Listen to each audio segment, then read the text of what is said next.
ونستعينه ونستغفره ونؤمن به ونتوكل عليه ونعوذ بالله من شرور أنفسنا ومن سيئات أعمالنا من يهده الله فلا مضل له ومن يضلله فلا هادي له ونشهد أن لا إله إلا الله وحده لا شريك له ونشهد أن سيدنا ونبينا ومولانا محمدا عبده ورسوله أرسله بالحق بشيرا ونذيرا وداعيا إلى الله بإذنه وسراجا منيرا صلى الله تعالى عليه وعلى آله وأصحابه وسلم تسليما كثيرا كثيرا أما بعد فأعوذ بالله من الشيطان الرجيم بسم الله الرحمن الرحيم وهو الذي يرسل الرياح بشرا بين يدي رحمته حتى إذا أقلت سحابا ثقالا سقناه لبلد ميت فأنزلنا به الماء فأخرجنا به من كل الثمرات كذلك نخرج الموتى لعلكم تذكرون والبلد الطيب يخرج نباته بإذن ربه والذي خبث لا يخرج إلا نكدا كذلك نصرف الآيات لقوم يشكرون صدق الله مولانا العظيم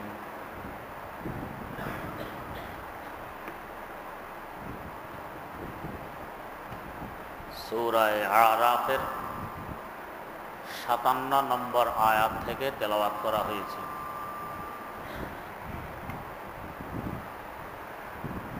এ জগৎ ঠিকভাবে চলতে হলে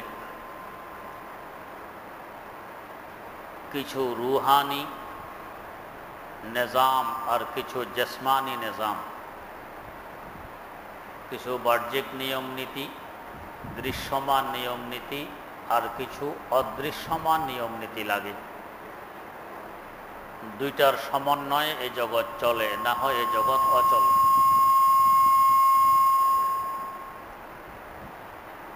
আজকের তেলাওয়াতকৃত আয়াতের আগের আয়াতে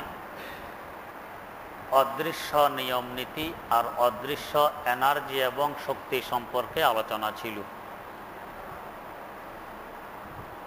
যেমন আল্লাহ রব্বুল আলামিনের কাছে দোয়া করা,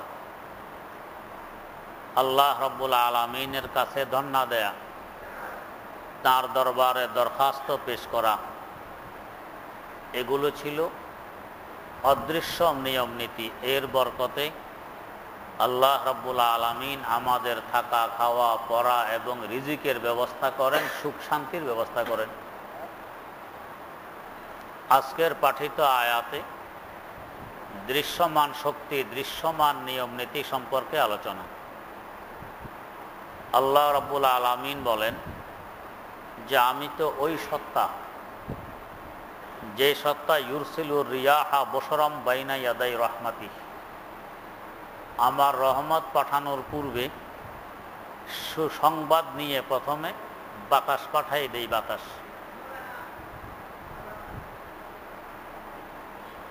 সুসংবাদ নিয়ে বাতাস পাঠাই দেই। বৃষ্টি বর্ষণ হওয়ার আগে বাতাস আসে, ওই বাতাসে সুসংবাদ বয়ে আনে যে বৃষ্টি আসতেছে। এই বাতাস পাঠানকে আল্লাহ পাক বলেন আমি পাঠাই। ইউরসিলুর রিয়াহ বশরাম বাইনা ইয়াদাই রহমাতি, বর্ষা মানে সুসংবাদ। আমার রহমতের আগে আমি সুসংবাদ দিয়ে বাতাস পাঠাইয়ে দিই। বাতাস আসলে বুঝে আসবে বৃষ্টি আসতেছে, এটা বৃষ্টির সুসংবাদ। বৃষ্টি আসলে কি হয়? হাত্তা ইজা আকাল্লা সাহাবান সেকালা, এই বাতাসে কোটি কোটি টন পানি ভরা আবর এবং মেঘমালাকে কাঁধে করে নিয়ে আসে এক জায়গা থেকে আরেক জায়গায়। এরপরে সোকনা হুলে বালাদিন মাইয়েতিন, আমি এ বাতাসকে হাঁকাইয়ে নিয়ে যাই মুর্দা জমিন, মুর্দা শহরের দিকে। ফা আনজালনা বিহিল মা, এরপর এর থেকে আমি পানি বর্ষণ করি। ফা আখরাজনা বিহি মিন কুল্লি সামারাত, এখান থেকে বিভিন্ন ধরনের ফল ইত্যাদি আমি বের করে আনি।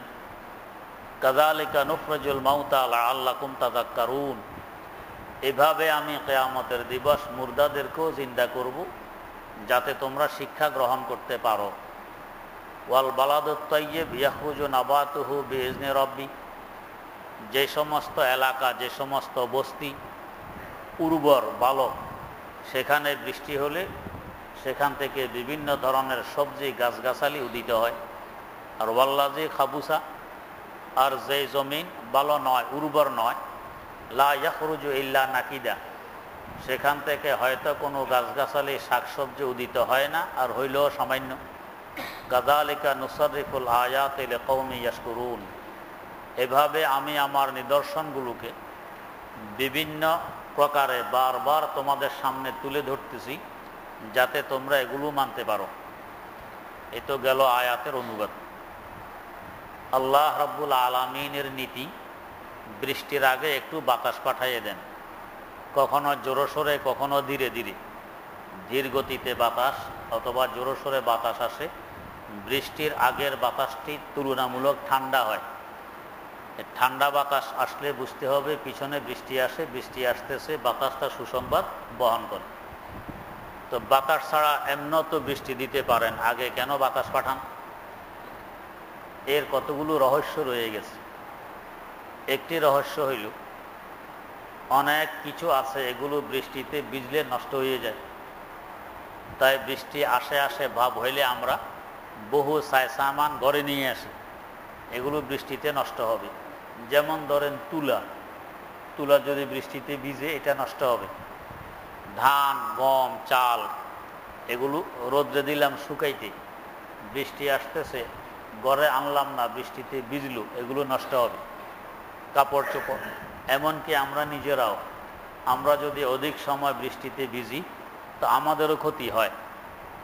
তাই সাথে সাথে আল্লাহ পাক বৃষ্টি দিয়ে দিলে আমরাও বৃষ্টি থেকে বাঁচতে পারবো না। আর যে সমস্ত বস্তু আদি নষ্ট হয় এগুলোকেও আমরা সংরক্ষিত জায়গায় আনতে পারবো না, এগুলো বীজে নষ্ট হয়ে যাবে। তাই আমার আল্লাহ আমাদেরকে সতর্ক করার লক্ষ্যে আগে ভাগে বাতাস পাঠিয়ে দেন। ওই বাতাস আসলে বুঝতে হবে একটু পরে বৃষ্টি আসতেছে। তাই বাতাস আসলে আমরা নিজেরাও ঘরে চলে যাই, আমাদের গরু ছাগল হাঁস মুরগিকে ঘরে নিয়ে নেই, যে সমস্ত বস্তু আদি ভিজলে নষ্ট হবে এগুলোকেও ঘরে নিয়ে নেই যাতে না ভিজে। এই সুবিধার কারণে আল্লাহ রাব্বুল আলামিন আগে ভাগে বাতাস পাঠিয়ে দেন। আরেক কারণ হইল, যেখানে বেশি বৃষ্টির দরকার আর যেখানে কমের দরকার, সাথে সাথে বৃষ্টি আসলে আমরা সে ইন্তজাম আর ব্যবস্থা করতে পারবো না। তাই আল্লাহ পাক আগে বাতাস পাঠিয়ে দেন।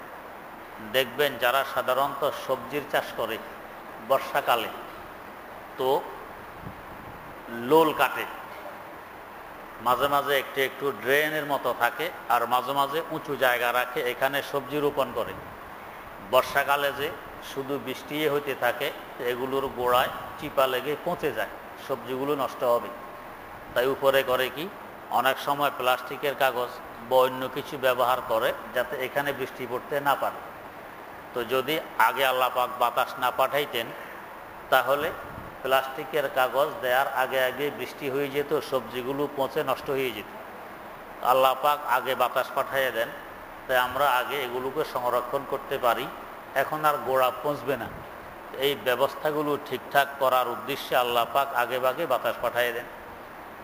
আল্লাহ বর্ষাম বাইনা ইয়াদাই রহমাতি, আর বৃষ্টিকে আল্লাহ পাক বলতেছেন আল্লাহ পাকের রহমত। রহমত কিন্তু আবার সকলের জন্য রহমত হয় না, কারো জন্য বড় গজব হয়ে যায়। যদি আল্লাহ পাকের রহমতকে রহমত হিসাবে আমরা গ্রহণ করতে পারি তো ঠিকই রহমত, আর যদি রহমত হিসাবে গ্রহণ করতে না পারি তো এটা আযাবও পরিণত হয়। তো আল্লাহ পাক বৃষ্টিকে বলতেছেন রহমত। রহমত হবেই না বা কেন? যে সমস্ত জমিন মারা যায়, মুর্দা জমিন, আমাদের দেশে আমরা এটা টের পাই খুব কম। জমিন আবার কিভাবে মারা যায়? চৈত্র বৈশাখ মাসে একটু টের পাই। অনেক দিন যদি বৃষ্টি না হয় তো তাহলে ঘাস পর্যন্ত শুকিয়ে যায়, তো একটু বুঝি মারা যায়। আর যে সমস্ত দেশ মরুভূমির দেশ, ওই সমস্ত দেশে গেলে পরিষ্কার বুঝে আসে জমিন কিভাবে মুর্দা হয়। এখানে একটি ঘাস পর্যন্ত উদিত হয় না, যতটুক নজরে দেখা যায় অতটুক পর্যন্ত মুর্দা জমিন খাঁ খাঁ করতেছে, এই অবস্থা। তো এই মুর্দা জমিনগুলোর উপর যখন আল্লাহ পাক বৃষ্টি দেন, বৃষ্টির বরকতে জমিনগুলো জিন্দা হয়ে যায়। তার মানে এখন জমিন থেকে বিভিন্ন ধরনের ফল গাছ, বিভিন্ন ধরনের ফসল, বিভিন্ন ধরনের সবজি, আরও নানা প্রকারের গাছগাছালি উদিত হয়। তো জমিন জিন্দা হয়ে যায় বৃষ্টির বরকতে। এই জন্য আল্লাহ পাক বৃষ্টিকে বলতেছেন আমার রহমত, বাইনা ইয়াদাই রহমাতি। হাত্তা ইজা আকাল্লা সাহাবান সেকালা, যখন এই বাতাসগুলো বৃষ্টি বর্ষণের আগে সুসংবাদ নিয়ে বয়ে চলে, শুধু বাতাস বয়ে চলে না, বরং তার সাথে অনেক ভারী মেঘের টুকরা বহন করে বয়ে চলে। আল্লাহ, যারা প্লেনে উঠছেন তারা দেখবেন প্লেন যখন পুরোপুরি উপরে ওঠে, যেগুলো আন্তর্জাতিক প্লেন এই 40,000 50,000 মিটার উপরে চলে যায়, আমরা নিচের থেকে উপরের দিকে তাকাইলে আকাশে যেরকম মেঘমালা ভাসতে দেখি, তখন প্লেন থেকে নিচের দিকে তাকাইলে নিচে এইভাবে মেঘমালা ভাসতে দেখা যায়। তবে একটু বেশ কম পরিলক্ষিত হয়, সেটা হইল নিচের থেকে উপরের দিকে তাকাইলে যেহেতু সূর্য থাকে আরও উপরে, মধ্যখানে আর থাকে এই মেঘের, তাই মেঘ কালো দেখা যায়। আর উপরের থেকে তাকাইলে যেহেতু উপরে রৌদ্র থাকে, তখন আর এই মেঘগুলোকে কালো দেখা যায় না। এই শিমুল গাছের তুলা যখন ফুটে যায়, ফুটার পরে রোদ্রে শুকায়, তো বাতাসে উড়াই নিয়ে যায়। তো জোরে বাতাস আসলে তুলোগুলো উঠতে যেমন দেখা যায়, অথবা মাটির মধ্যে যদি তুলা শুকাইতে দেন অনেক তুলা, তো উপরের থেকে তাকাইলে তুলাগুলো যেমন দেখা যায়, প্লেন থেকে নিচের দিকে তাকাইলে মেঘগুলো এরকম তুলার মতো দেখা যায়। কেউ যেন পুরা দুনিয়া ব্যাপী তুলা শুকাইতে দিছে এমন মনে হয়। আল্লাহ, তো এই হাজার হাজার লাখ লাখ টন পানি বয়ে নিয়ে যাইতেছে কে? বাতাস। বাতাসে বয়ে নিয়ে যায়। আল্লাহ পাক বলেন বাতাস নিজে নিজে তো বয়ে নিয়ে যায় না, বরং আমি এদেরকে বহাইয়ে নিয়ে যাই। সাহাবান সেকালান সকনাহু, এই সকনাহু মানে আমি হাঁকাই নিয়ে যাই। আমরা গরু ছাগলকে যেভাবে পিছন থেকে হাঁকাই নিয়ে যাই, আল্লাহ পাক বলেন আমি এইভাবে এই মেঘমালাকে হাঁকাই নিয়ে যাই পিছন থেকে। কোথায় নিয়ে যাই? লেবালাদিন মাইয়েতিন, মুর্দা শহরের দিকে। মুর্দা শহরের দিকে নিয়ে যাই। নিয়ে যাওয়ার এটার জ্বলন্ত প্রমাণ দেখা যায়, মেঘ কালো হয়ে ধরে আছে, সপ্তাহে সপ্তাহ ধরে আছে, এক ফোঁটা বৃষ্টিও হয় না, পড়ে না। কেন? যদি মেঘ থাকলে বৃষ্টি পড়ত, তাইলে সপ্তাহে সপ্তাহ ব্যাপী মেঘ উপরে ভাসতেছে, বৃষ্টি কেন পড়ে না? আমার আল্লাহ পড়তে দেন না, এই জন্য পড়ে না। আর আরেকখানে মাত্র সামান্য একটু আবর দেখা গেল, খুব মৌসলাধার বৃষ্টি সেখানে হয়ে গেল। তো কে বৃষ্টি বহাইল? আমার আল্লাহ বহাইলেন। তা আল্লাহ পাক বলেন সকনাহু লেবালাদিন মাইয়েতিন, আমি এই মেঘমালাগুলোকে হাঁকায় নিয়ে যাই মুর্দা শহরের দিকে। নেওয়ার পরে ফাআনজালনা বিহিল মা, এর থেকে আমি পানি বর্ষণ করি। এটা আমার রহমতের পানি। রহমতের পানি হবেই না বা কেন? পরীক্ষা নিরীক্ষা করে দেখা গেছে বৃষ্টির পানি যেই পরিমাণ বিশুদ্ধ, জমজমের পানি ছাড়া জগতে এর থেকে বিশুদ্ধতম পানি আর কোনো পানি নেই। এবং খাইতেও দেখবেন স্বাদ অন্যরকম। বৃষ্টির পানি যে পরিমাণ স্বাদের, অন্য পানি এরকম স্বাদের হয় না। বৃষ্টির পানি যে পরিমাণ সাদা, অন্য পানি এই পরিমাণ সাদা হয় না। বৃষ্টির পানি যে পরিমাণ পাতলা, অন্য পানি এই পরিমাণ পাতলা হয় না। বৃষ্টির পানি থাকে আয়রন মুক্ত, অন্য পানিতে কিছু না কিছু হইলেও আয়রন থাকে। এটা সরাসরি পান করার পর পেটের জন্য হয় ক্ষতিকর, আর বৃষ্টির পানি পেটের জন্য হয় উপকারী। যাই হোক, এই জন্য আল্লাহ পাক বলতেছেন ফাআনজালনা বিহিল মা, আমি এই মেঘমালা থেকে এরপরে পানি বর্ষণ করি, বৃষ্টি বর্ষণ করি। এই বৃষ্টি মুর্দা শহর, মুর্দা বস্তি, মুর্দা জমিনের উপর বর্ষণ হওয়ার পর ফাআখরাজনা বিহি মিন কুল্লি সামারাত, আমি এখান থেকে বের করে বিভিন্ন ধরনের ফলমূল, বৃষ্টি হইলেই ফলমূল হবে না, বহু জমিন আছে বৃষ্টি হয় তারপরও গাছগাছালি হয় না, ফলমূল হয় না। যেমন পাথরের জমিন, আরব দেশে গিয়ে দেখুন পাথরের পাহাড়, সেখানে সারা জিন্দিগিভর বৃষ্টি হলেও গাছ উঠবে না। কেন? পাথর, এখান থেকে গাছ ওঠে না। তাহলে সব জমিন এমন ক্ষমতা রাখে না যে বৃষ্টি হইলেই তার থেকে গাছ উঠবে। কিছু কিছু জমিনে ক্ষমতা রাখে। মিনকুল্লি সামারাত, বিভিন্ন প্রকারের ফল আমি উৎপাদন করি বিভিন্ন জমিন থেকে। আল্লাহ রাব্বুল আলামিন এই আয়াত দ্বারা দুইটি কথা খুব পরিষ্কারভাবে বুঝাইতে চাইতেছেন। একটি কথা হইল যে দেখো, জমিন যেভাবে বৃষ্টির মুখাপেক্ষী, তোমাদের অন্তরে একটা জমিন, এটাও আমার রহমতের মুখাপেক্ষী। রহমতের বৃষ্টি ছাড়া মুর্দা জমিন জিন্দা হয় না, তো আমার রহমত ছাড়া মুর্দা দিলও জিন্দা হয় না। বৃষ্টি পড়লেই জমিন থেকে গাছ উঠবে তা নয়, বরং যে জমিনকে আমি গাছ উঠার যোগ্য বানাইছি সেই জমিন থেকে গাছ হবে। যে জমিন গাছ উঠার যোগ্য আমি বানাইনি, ওইখানে সারা জীবন বৃষ্টি হইলেও গাছ উঠবে না। ঠিক তেমনিভাবে তোমাদের অন্তরে এরকম, আমার রহমতের বৃষ্টি হইলেও আমার কোরআন হাদিস, আমার দিন, আমার দিনের ধারক বাহক, বিভিন্ন তাফসির গ্রন্থে আছে ওলামায়ে কেরাম, বুজুর্গানে দিন, তো এরা হলো আমার রহমতের বৃষ্টি।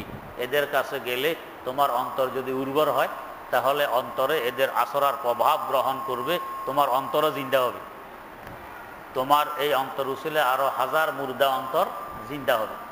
আর যদি তোমার অন্তর ওই লায়েক আর কাবেল না হয়, ওই যোগ্য না হয়, তাহলে যত বুজুর্গদের সংসবে যাও না কেন, কোরআন হাদিস যতই শোনো না কেন, এই অন্তর এটা গ্রহণ করবে না। যদি কারো অন্তর কোরআন হাদিস গ্রহণ না করে, ওলামায়ে কেরামের সংসব, বুজুর্গানে দ্বীনের সান্নিধ্য গ্রহণ না করে, বুঝতে হবে তার অন্তর মুর্দা। এটা পাথরের মতো, এখানে সারা জীবন বৃষ্টি হইলেও এখানে গাছগাছালি জন্ম নিবে না, এটার মধ্যে সেই যোগ্যতা নেই। না হয় যার জ্বলন্ত প্রমাণ হযরত রাসূল আকরাম সাল্লাল্লাহু আলাইহি ওয়াসাল্লাম থেকে বড় রহমত আর কি হইতে পারে? তার কাছে আবু জাহালে মলউন, তার কাছে খাত্তাবের বেটা ওমরও, দুজনেরই নাম ওমর। আবু জাহালের নামও ওমর আর খাত্তাবের বেটার নামও ওমর। বরং খাত্তাবের বেটার তুলনায় আবু জাহালের তীক্ষ্ণতা ছিল আরো অনেক বেশি। তাই আবু জাহালকে এলাকার লোকেরা আবুল হাকাম উপাধি দিয়েছিল, যে জ্ঞানের পিতা। তো এই দুজনের উপরে বৃষ্টি বর্ষণ হয়েছে, রহমতের বৃষ্টি, নবুয়তের রহমত। আল্লাহর নবী সাল্লাল্লাহু আলাইহি ওয়াসাল্লামের এলাকায় এরা বসবাস করতে উভয়জন, কিন্তু একজনের অন্তর ওই রহমত গ্রহণ করার মতো যোগ্যতা সম্পূর্ণ, আর আরেকজনের অন্তর অযোগ্য। এই জন্য আবু জাহালে মলউন ওই রহমত গ্রহণ করতে পারেনি। আবু জাহাল মূর্খতার পিতা হিসাবে রয়ে গেছে, আর আরেকজনের অন্তর ওই রহমত গ্রহণ করে ফারুকে আজম হয়ে গেছে। বেশ কম এত বেশি।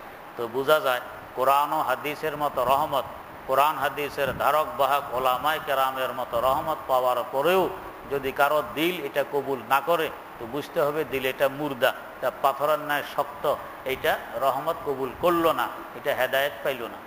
আর যদি গ্রহণ করে, কোরআনের দিকে আকর্ষণ হয়, ওলামায়ে কেরামের দিকে আকর্ষণ হয়, বুজুর্গানে দ্বীনের মহব্বত অন্তরে অনুভব হয়, তো বুঝতে হবে আমার দিলে সে যোগ্যতা আছে। আল্লাহর শুকর, আমার আল্লাহ এই রহমত গ্রহণ করার মতো যোগ্যতা আমার দিলে সৃষ্টি করছেন।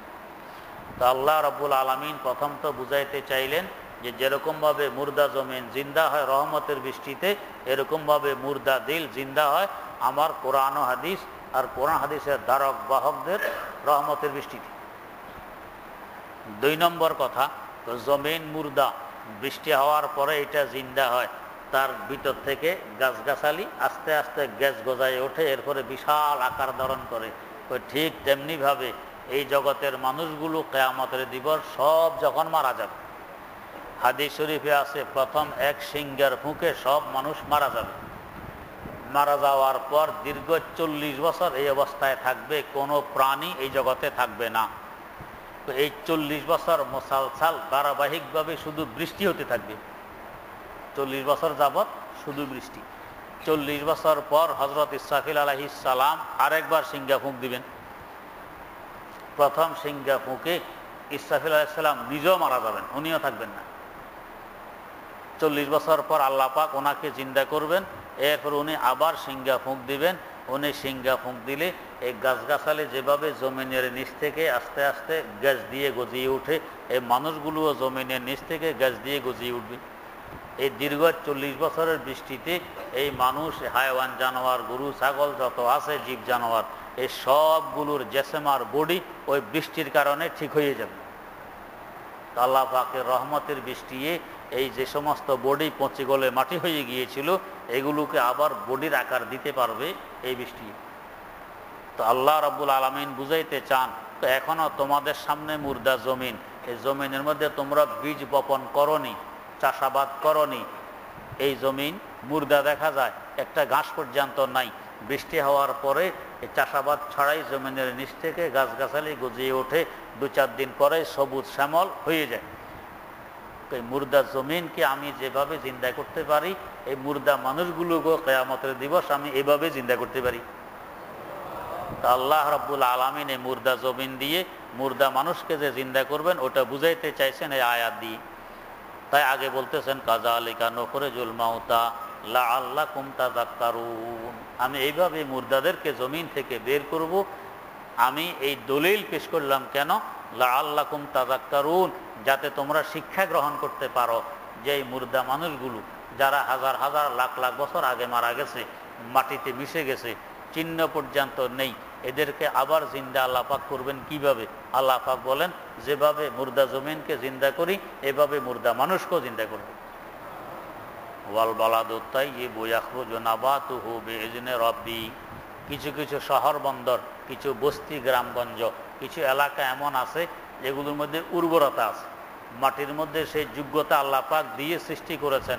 এখানে বৃষ্টি পড়লেই থনথন করে গাছগাছালি আস্তে আস্তে গজিয়ে ওঠে, বড় হয়ে যায়। এইটাও বিইজনি রাব্বি, আমার আল্লাহ পাক অনুমতি দিয়েছেন এই জমিনগুলোকে উর্বরতা শক্তির, এই জন্য এরা শক্তি পেয়েছে। আল্লাহ পাক শক্তি না দিলে এরাও পাইত না। ওয়াল্লাযী খাবুসা লা ইয়াখরুজু ইল্লা নাকিদা, আর কিছু জমিন আছে এই জমিনগুলো হলো খাবুসা। খাবুসা মানে ফল ফুল ফসল ইত্যাদি উৎপাদনের অযোগ্য, যেমন একেবারে পাথর অথবা একেবারে বালি, এর মধ্যে কিছুই হয় না, একেবারে বালি অথবা একেবারে পাথর। লা ইয়াখরুজু ইল্লা নাকিদা, এর থেকে কোনো গাছগাছালের সৃষ্টি হয় না, কোনো ফলমূল উৎপাদন হয় না। আর মাঝে মধ্যে হইল নাকিদা খুব কম, খুব কম। কিন্তু আমার আল্লাহ চাইলে, এলাকা তো পাথরের, এই জমিনে উর্বরতা শক্তি নাই, বৃষ্টিও তেমন হয় না, ফলমূল এখানে উৎপাদন হয় না, গাছগাছালি জন্মে না, এ ধান ক্ষেত আর গম ক্ষেত করা যায় না, শস্য উৎপাদন হয় না। তারপর আমার আল্লাহ চাইলে এখানেও রিজিকের ব্যবস্থা অনেক বেশি করতে পারেন। কিভাবে করবেন? ওই রুহানিয়তের বরকতে। এর আগের আয়াতে রুহানিয়তের কথা গেছে। আল্লাহ রাব্বুল আলামিন রুহানিয়তের বরকতের বড় মাধ্যম হিসাবে উল্লেখ করছেন দোয়াকে, তা আমার কাছে দোয়া করবা তাজাররুআ ওয়া খুফিয়া, কান্নাকাটি অবস্থায় এবং চুপে চুপে, তাহলে বেশি কবুল হবে। সাইয়্যিদানা খলিলে খুদা হযরত ইব্রাহিম আলা নবিয়্যিনা ওয়া আলাইহিস সালাতু ওয়াস সালাম এই মক্কাবাসীদের জন্য দোয়া করে গেছেন। অথচ মক্কা পাথরের জমিন, চতুর্দিকে পাথরের পাহাড়, এখানে গম ক্ষেত হয় না, এখানে ধান ক্ষেত হয় না, এখানে গাছ লাগাইলে গাছ হয় না। কিন্তু খলিল দোয়া করে গেছেন কি, যে আল্লাহ এই শহরবাসীকে তুমি রিজিক দিবা বিভিন্ন ধরনের ফলমূল দ্বারা। তাই দেখা গেছে এমন কোনো ফল দুনিয়াতে নাই যে ফল মক্কায়ে মুকাররমায় পাওয়া না যায়, উৎপাদন হয় না, উৎপাদন হয় না, কিন্তু সব ফল পাওয়া যায়। আর এই পরিমাণে পাওয়া যায়, প্রতি বছর অন্তত কোটি মানুষ সেখানে জমায়েত হয় হজের মৌসুমে, এরপরও কোনো ফলের টান নেই। আপনি যত ফল ব্যবহার করতে চাইবেন, যত ফল খাইতে চাইবেন, কোনো ফলের অভাব সেখানে দেখা যাবে না। যাবে না তো যাবে না, আরও আশ্চর্য হবেন। আমাদের দেশে যদি খুব বেশি সমাবেশ হয় তো দেখবেন পায়খানা পেশাব চতুর্দিকে দুর্গন্ধ, এরপরে শুরু হয় মাছি, তারপরে যাইয়া এই বিভিন্ন ধরনের ময়লা আবর্জনার দুর্গন্ধ। মক্কায়ে মুকাররমায় এই বিশাল জমায়েত, তা 1-2 দিনের জন্য প্রায় মাসব্যাপী এখানে এত মানুষ থাকে, তারপরও কোথাও দুর্গন্ধ দেখবেন না, ময়লা আবর্জনার পচা গন্ধ দেখবেন না, মাছি দেখবেন না, মশা দেখবেন না, পোকামাকড় দেখবেন না। আল্লাহ রাব্বুল আলামিন কিভাবে নিয়ন্ত্রণ করতেছেন? তাই সেখানে এত লোকের সমাগমের পরেও কোনো মহামারী দেখবেন না। এক পয়গম্বরের ওই রুহানিয়তের বরকত, উনি দোয়া করে গেছেন। তাই এক বুজুর্গ বলেন, কারবারা হার দমতা জাল্লি মি ফজুদ ইব ইখলাসাতে ইব্রাহিম বুদ, ইব ইখলাসাতে ইব্রাহিম বুদ। আল্লাহর রহমত আর তাজাল্লি অহরহ এখানে নাজিল হয় কেন? ইব্রাহিম আলাইহিস সালামের ইখলাসের বরকত। বাইতুল্লাহ নির্মাণের পরে দোয়া করে গেছেন, এবং ওয়ারযুক আহলাহু মিনাস সামারাতি মান আমানা মিনহুম বিল্লাহি ওয়াল ইয়াউমিল আখির। দোয়া করে গেছেন, আল্লাহ এই বস্তিওয়ালাদেরকে, এই মক্কাবাসীদেরকে রিজিক দিবা কি দিয়া? মিনাস সামারাত, ফল দিয়া। তাই তাদের প্রধান খাদ্য হইল ফল, খেজুর। আমাদের প্রধান খাদ্য যেরকম ভাত, ওদের প্রধান খাদ্য হইল খেজুর, বড় শক্তিশালী। আমরা বেশি খাইলে আমাদের আমাশা হয়, ওরা বেশি খাইলে ওদের আমাশা হয় না, ওদের শক্তি বাড়ে। মান আমানা মিনহুম বিল্লাহি ওয়াল ইয়াউমিল আখির। সাথে উনি একটি শর্ত জুড়ে দিলেন, আল্লাহ রিজিক তো দিবেন ফল দিয়ে এই এলাকাবাসীকে, তবে সবাইকে নয়। কাকে? মান আমানা মিনহুম বিল্লাহ, যারা আপনাকে বিশ্বাস করে এদেরকে দিবেন, আর যারা বিশ্বাস করে না এদেরকে দিবেন না। কেন উনি এই শর্ত জুড়লেন? অথচ ইব্রাহিম আলাইহিস সালাম কত নরম দিলওয়ালা পয়গম্বর, কিন্তু এখানে শর্ত জুড়ে দিয়েছেন। কেন জুড়ছেন? এর কারণ আগে উনি একটা দোয়া করছিলেন, সেখানে দোয়া করছিলেন ব্যাপক, ঈমানের শর্ত সেখানে লাগাননি। সেটা কোশ্চেন কি?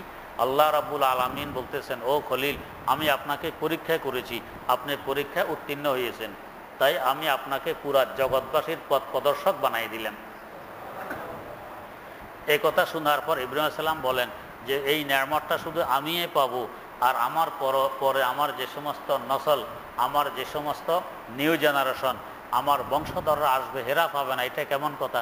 তাই দোয়া করলেন, আল্লাহ ওয়া মিন যুররিয়াতি, আল্লাহ আমার যত বংশ কিয়ামত পর্যন্ত আসবে সকলকে নেয়ামতটি দিবেন, সকলে যাতে পথ প্রদর্শক হয়। সেখানে কোনো শর্তমর্ত ছাড়া আল্লাহ পাক চাইছেন এর নেয়ামত যাতে আমার সমস্ত আওলাদরা পেয়ে যায়। আল্লাহ পাক বললেন কি? আল্লাহ ওয়া মান কাফারা, তোমার আওলাদের মধ্যে সবাই যে মুমিন হবে এর কোনো গ্যারান্টি নেই। যারা মুমিন হবে না, যারা কাফের হবে, মুশরিক হবে, মুরতাদ হবে, নাস্তিক হবে, ক্বালা লা ইয়ানালু আহাদিজ জালিমিন, এরা হলো জালেম, কাফের, মুশরিক, মুরতাদ, নাস্তিক, এরা জালেম, তো এরা এই নেয়ামত পাবে না। নেয়ামত পাবে শুধু কারা? যারা মুমিন এরা। তো ওইখানে ডুস খাইছেন যে ব্যাপক হারে এই নেয়ামত পাওয়া যাবে না, ঈমান আনলে পাওয়া যাবে।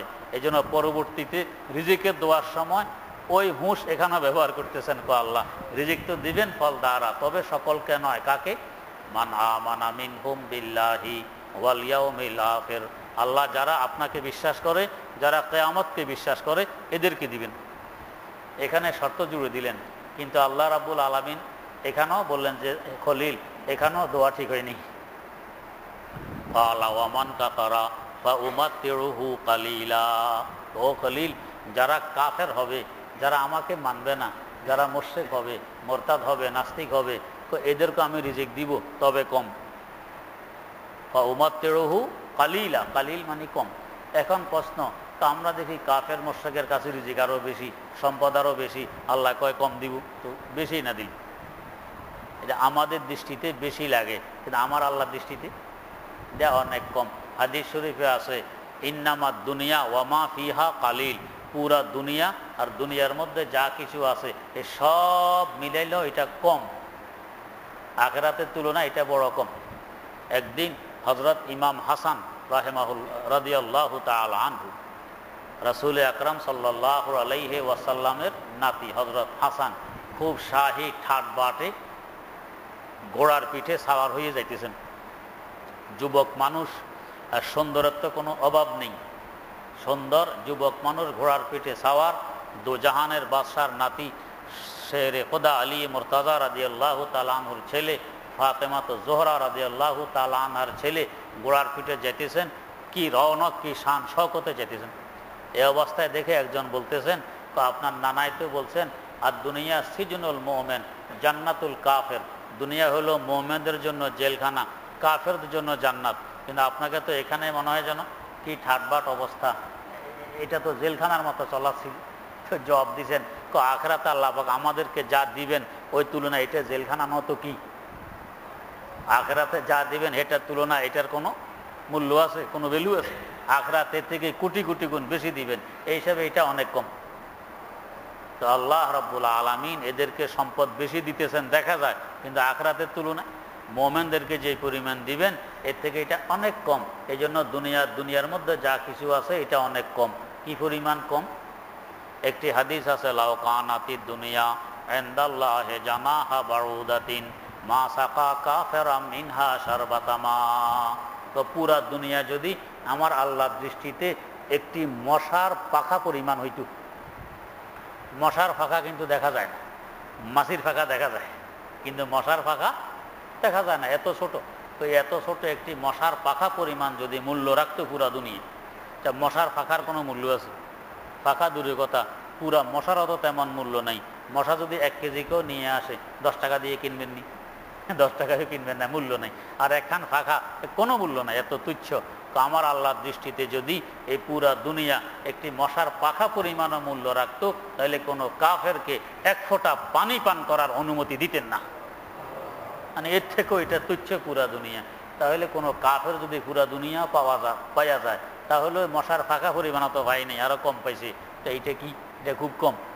এই জন্য আমরা যদিও দেখি আমাদের হিসাবে মনে হয় যেন বেশি, বাস্তবে এটা কি নয়, বেশি নয়। তা আল্লাহ পাক বললেন ফাউমাতিরুহু কালিলা, ও কলিল, যারা কাফের মুশরিক এদেরকে রিজিক দিব, তবে কম। কারণ দুনিয়াতে যতই দেই এটা কমে হবে। কারণ দুনিয়াতে আমি রহমান, আর রহমান বলা হয় ওই সত্তাকে যেই সত্তা শত্রু মিত্রু সবাইকেই দয়া করে। এটা প্রকাশ হবে দুনিয়াতে, আখিরাতে নয়। ও আখিরাতের জন্য আমি রহিম, সেখানে শুধু যারা আমাকে মানে তাদের জন্য দয়া, যারা মানে না এদের জন্য দয়া নেই। আমি আখিরাতের জন্য রহিম, দুনিয়ার জন্য রহমান। দুনিয়াতে আমার বৈশিষ্ট্য আর অবস্থা হবে আদি মে জমি সফরায়ে আমে উস, আদি মে জমি সফরায়ে আমে উস, যে দুশ্মন বরি খান একমা চে দোস্ত। এখানে দোস্ত দুশ্মন, আমার দস্তরখান বিছানো আছে, যে ইচ্ছা বসবে, যে ইচ্ছা খাবে, কোনো বাধা নিষেধ নেই। কারণ মশার ফাঁকা থেকেও তো তুচ্ছ, এখানে বাধা দিব কেন? আপনার একটি বড়ই গাছ আছে, বড়ই গাছ, রাত্রে বড়ই গাছে বাদুর ইঁদুর ইত্যাদি উপদ্রব করে। তো গাউয়া ভালো নয়, বড় অর্ধেক খেয়ে ফেলছে বাদুরে, 4 বার 1 বার খেয়ে ফেলছে ইঁদুরে। এই বড়ইগুলো গাছের নিচে জড়ে পড়ে, সকালবেলায় পাড়া প্রতিবেশীর ছেলেরা বড়ইগুলো কুড়িয়ে নিয়ে যায়। আপনি কি বাধা দেন? দেন না। কেন? তো আমার ছেলেরা তো আমার পরিবারে তো খাবে, ভালো ভালো যেগুলো গাছে আছে এগুলো পারবো নিচে জাল দিয়ে, যাতে মাটির ছোঁয়া না লাগে, যাতে না ফাটে, একবারে পরিষ্কার ভালোগুলো এরা খাবে, আমার ছেলে পেলেরা। আর এগুলো গাউয়া, এগুলো ভালো নয়, এগুলো যারা ইচ্ছা তারাই কুড়িয়ে নেয়, কোনো বাধা নিষেধ নেই। তো আল্লাহ রাব্বুল আলামিনের দৃষ্টিতে এই জমিন এরকম গাউয়া, এটার কোনো দাম নেই, মূল্য নেই। তো যে ইচ্ছা সে খাক, বাধা নিষেধ নেই। কাফেরে খাইলেও খাও, মুমিনে খাইলেও খাও, বাধা নিষেধ নেই। তাই বলছেন ফাউমাতিরুহু কালিলা, ওদেরকে রিজিক দিব, তবে কম দিব, তবে কম দিব। তো আল্লাহর একজন পয়গম্বর দোয়া করে গেছেন, এটা হলো রুহানি এনার্জি, যে আল্লাহ এই মক্কাবাসীদেরকে রিজিক দিবেন ফলের মাধ্যমে। তাই ফলের মাধ্যমে রিজিক দিতেছেন। খেজুর গাছ, এই পাথরের ভিতরেও খেজুর গাছ হয় এবং বাইরে থেকেও আমদানি হয়, আর হাজারো রকমের ফল আমদানি হয়। অন্য কোথাও অনেক ফল আছে, পাবেন না, মক্কায় মুকাররমা গেলে পাবেন। এক পয়গম্বরের দোয়ায় দীর্ঘ 6000 বছর থেকে তার প্রভাব, তার আসর এখনো বিদ্যমান আছে, যে ফল দ্বারা এদের রিজিক চলতেছে। আল্লাহ ওয়াল বালাদুত তাইয়্যিবু ইয়াখরুজু নাবাতুহু বিইজনি ওয়াল্লাযী খাবুসা লা ইয়াখরুজু ইল্লা নাকিদা। আর যে অঞ্চল, যে গ্রামগঞ্জগুলো হয়তো পাথরের অথবা বালি, অথবা বালিও নয় পাথরও নয়, তারপরও উর্বরতা শক্তি নেই, বৃষ্টি হইলেও গাছগাছালি হয় না, আল্লাহ পাক বলেন এই ধরনের জমিনে হইলেও সামান্য একটু হয়, এদের ধারণ ক্ষমতা নেই, ওই শক্তি নেই। না থাকলেও আমি আল্লাহ যদি চাই রিজিকের ব্যবস্থা করতে পারি, যেমন মক্কায় মুকাররম ওয়ালাদেরকে করছেন। ওয়াকাযালিকা নুসাররিফুল আয়াতি লিকাউমিন ইয়াশকুরুন। আমি আমার নিদর্শনগুলোকে এই বিভিন্নভাবে তোমাদের সামনে তুলে ধরতেছি, যাতে তোমরা শিক্ষা গ্রহণ করতে পারো, যাতে তোমরা বুঝো। আল্লাহ তো মানুষের অন্তরকে আল্লাহ পাক জমিনের সাথে তুলনা দিয়েছেন, যে জমিন যেভাবে আমার রহমত গ্রহণ করতে পারে, তোমাদের অন্তর এইভাবে আমার রহমত গ্রহণ করতে পারে। যদি কোনো জমিন রহমত গ্রহণ না করে, জমিন পাথরের, বৃষ্টি হয়েছে গড়িয়ে চলে গেছে, ধরে রাখতে পারেনি। হ্যাঁ, এই জমিনও এখন চেষ্টা করে ফল ফুল উৎপাদন করা যায়। যেমন আরবে যারা এখন যেতেছেন দেখতেছেন, আরব সবুজ হয়ে আসতেছে। এরা এই পাথরকে গর্ত করে এখানে অন্য জায়গা থেকে মাটি এনে মাটি দেয়, দিয়ে গাছ রোপণ করে এবং তার গোড়ায় একটি কলার টেপ বসায় রাখে। প্রত্যেকটি গাছের গোড়ায় দেখবেন একটি টেপ আছে, সকাল সন্ধ্যায় পানি পড়তেছে। তাহলে জমিন পাথরের, তারপর এখান থেকে এখন গাছ হইতেছে, সবুজ হয়ে আসতেছে। এটা আবার কিয়ামতের আলামত। আল্লাহ রাসূল সাল্লাল্লাহু আলাইহি ওয়াসাল্লাম বলে গেছেন, যখন দেখবে মক্কায় মুকাররমা সবুজ হয়ে গেছে, যখন দেখবে মক্কার কলিজা চিরা হয়েছে, তখন বুঝবে কিয়ামত সন্নিকটে। তো মক্কা এখন সবুজ হয়ে আসতে, যে দেখবেন কত জায়গায় কত সুন্দর সুন্দর সবুজ। এমন সবুজ এই দেশেও মাঝে মধ্যে দেখা যায় না, এত সবুজ দেখা যায়, কিয়ামতের আলামত। আর কলিজা চিরা হইতেছে, তার মানে আগে তো আমাদের তেমন বুঝে আসতো না মক্কার কলিজা আবার কিভাবে চিরবে, এখন বুঝে আসতেছে। বড় বড় পাহাড়, এক এক পাহাড়ের টিলা, এক মাথা থেকে আরেক মাথা 1-1.5-2 কিলোমিটার, এটা পুরা ভিতর দিয়ে সুরুং, ভিতর দিয়ে ছিদ্র করে রাস্তা বানানো হইতেছে। এই 4 লেনের রাস্তা পর্যন্ত আছে এক এক সুরুঙ্গের ভিতরে। এটা হলো কলিজা চিরা, মক্কার কলিজা চিরা। উপরে পাহাড় আপন অবস্থায় আছে, আর ভিতর দিয়ে রাস্তা বানানো হয়েছে এই টিলা ছিদ্র করে, সুরুং করে। এটা হলো কলিজা চিরা, এটাও কিয়ামতের আলামত। এখনো অহরহ চিরা চলতে আছে, পাহাড়ের নিচে দিয়ে রাস্তা বানাচ্ছে। আল্লাহ লায়াতিল লিকাউমি ইয়াশকুরুন, এগুলো যারা শিক্ষা গ্রহণ করার যোগ্যতা রাখে তাদের জন্য এগুলো নিদর্শন। তারা শিক্ষা গ্রহণ করে আমি আল্লাহর উপরে আরো বেশি আস্থা রাখি। তো তাহলে জমিন পাথরের, তারপরও সেখানে গাছের ব্যবস্থা করা হইতেছে কেন? ছিদ্র করে। তা আমাদেরও যদি দেখি যে আমার দিল শক্ত, কোরআন হাদিসও নরম হয় না, কোরআন হাদিস গ্রহণ করে না, সেদিকে দাবিত হয় না, আলেম ওলামাদের মহব্বত অন্তরে আসে না, এরকম যদি দেখি, তাহলে এটাকে ছিদ্র করতে হবে। এটাকে ছিদ্র করতে হবে, ছিদ্র দিয়ে যাতে মহব্বত ঢুকানো যায়। ছিদ্র কিভাবে করব? তো ছিদ্র করব খুব বেশি আল্লাহর দরবারে তওবা। তওবা হলো অন্তরকে ছিদ্র করা, খুব বেশি তওবা। আর কান্নাকাটি হলো অন্তরের বৃষ্টি। তওবা দিয়ে ছিদ্র করো, এরপরে কান্নাকাটি চোখের পানি দিয়ে ওই ছিদ্রকে ভরট করো। এরপরে দেখবে রহমতের গাছ গজিয়ে উঠবে, আল্লাহ রাব্বুল আলামিনের মহব্বত ঢুকবে, কোরআন হাদিসের দিকে দাবিতে হবে। আস্তে আস্তে তুমিও এমন অবস্থায় পৌঁছবে, তোমার এই দিলের সংস্রবে অন্যান্য পাথর দিল আসলে তারা নরম হবে। খুতবে ওয়াক্ত কারি ইব্রাহিম রহমতুল্লাহ আলাই, ওনার শানে বলা হয়, আল্লাহু আকবার, जिस दिल की आहू ने दिल फूंक दिया लाखों, अल्लाह रे उस दिल में क्या आग बरी है। যে একজনের দিল, কারি ইব্রাহিম রহমতুল্লাহ আলাই একজনের দিলে তো ছিল, কিন্তু এই দিল এমন কান্নাকাটি করছে আল্লাহর দরবারে, এমন জিকির করছে আল্লাহর দরবারে, যে এই দিলের সংস্রবে এসে হাজারো লাখো মানুষ দিলওয়ালা হয়ে গেছে। जिस कल्ब की आहू ने दिल फूंक दिया लाखों, जिस कल्ब की आहू ने दिल फूंक दिया लाखों, अल्लाह रे उस कल्ब में क्या आगे बोरी थी, अल्लाह रे उस कल्ब में क्या आगे बोरी थी। এমন দিল যদি আমিও বানাইতে পারি কোরআন হাদিস আর আল্লাহওয়ালাদের সংসদে গিয়ে, তো আমার দিলের কাছেও শক্ত দিলওয়ালা আসলে এদের দিল নরম হয়ে যাবে, আল্লাহর রহমত গ্রহণ করার মতো যোগ্যতা চলে আসবে। আল্লাহ রাব্বুল আলামিন সহি বুঝে আমল করে আমাদের সকলকে উভয় জাহানে ধন্য হওয়ার তৌফিক দান করুন।